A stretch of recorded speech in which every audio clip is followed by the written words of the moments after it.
Olá, bem-vindos ao vídeo de apresentação do trabalho Machine Learning na interpretação e classificação de decisões judiciais da Justiça Federal.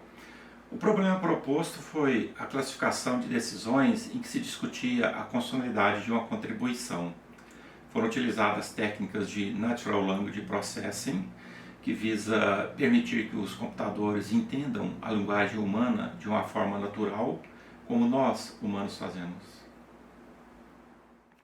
O trabalho seguiu exatamente o escopo definido pela PUC e foi criado um Jupyter Notebook para o código Python do projeto.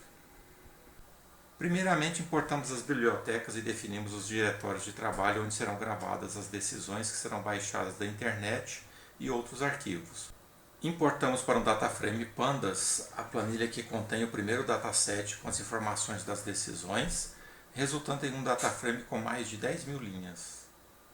E padronizamos os nomes das colunas, removendo caracteres especiais, acentos, cedilhas, etc.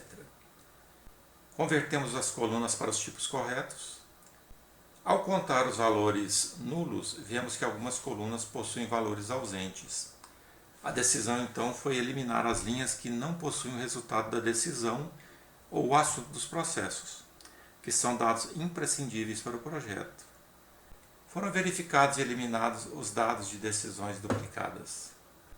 Apesar de serem dados públicos publicados no Diário da Justiça Federal, os dados foram rotulados para impossibilitar a identificação do interessado ou da ação judicial. A partir do dataset importado com o número dos processos, as respectivas decisões foram baixadas da internet, com técnicas de web scraping e convertidas para texto. Os documentos baixados da internet foram importados para uma base de treinamento do Scikit-Learn, com a separação automática da variável preditora x e da variável alvo y, bem como o rótulo das classes.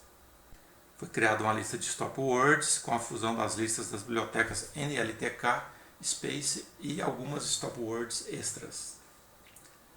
Realizadas as preparações necessárias, chegamos à função de pré-processamento dos textos, criando novas colunas no dataframe com as emendas processadas e tokenizadas, prontas para as análises.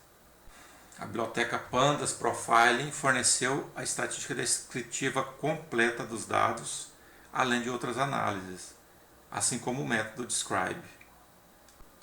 Na sequência temos os gráficos da distribuição das emendas, um gráfico afunilado com a curtose alta.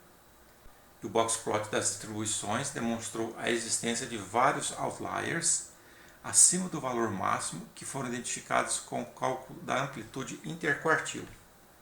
Após a construção da matriz Bag of Words, foi utilizado o TF-IDF como método estatístico para avaliar a importância de cada palavra nos documentos, gerando uma matriz esparsa com um range de 1 a 7 n-grams e 114.547 colunas.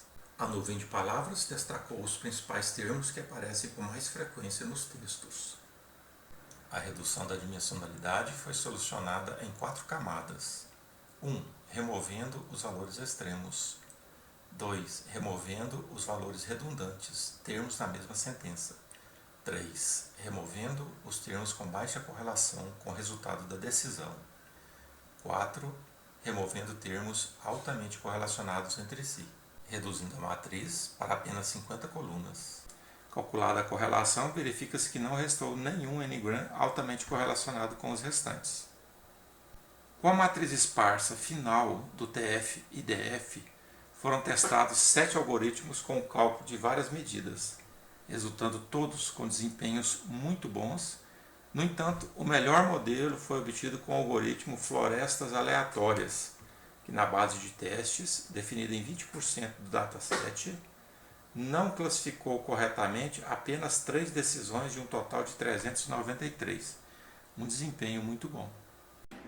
Então, o algoritmo Florestas Aleatórias, que teve o melhor desempenho entre os algoritmos que foram testados, uma performance de 99% de acerto na classificação das decisões judiciais na base de testes, o que eu acredito que resolve o problema de classificação de decisões judiciais utilizando Machine Learning e possibilita a classificação em massa de milhares de decisões judiciais em apenas alguns minutos.